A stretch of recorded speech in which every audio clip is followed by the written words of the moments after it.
भैया रामदगार के माँ के कारण हमने जाके गाड़ी में चलेगा करके ना तो गाड़ी के दाल पर कभी शुरू की सगाई दिया बुआ बच्ची के नाम और बना दिया हो जय हो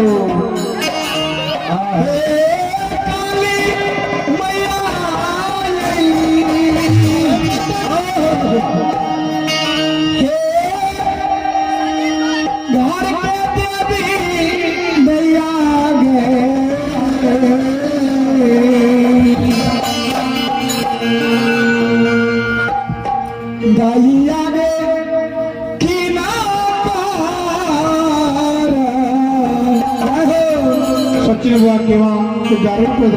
दादी चल लागड़िया उदास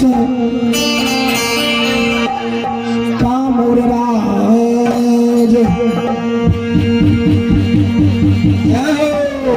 दैया है गई दूरा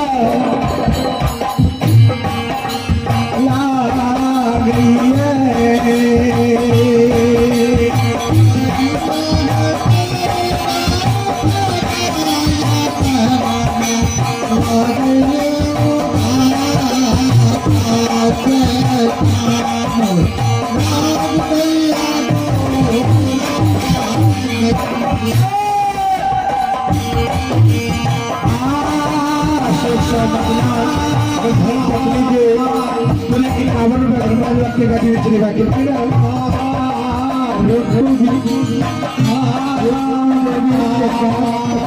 25 आबादी के भाषे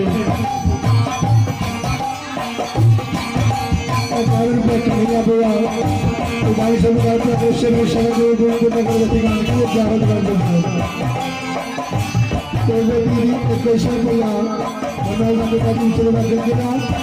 तो गाड़ी सबके दाम पर कोई से मिशन में बिल्कुल का वही मांगे में ज्यादा दवा बना है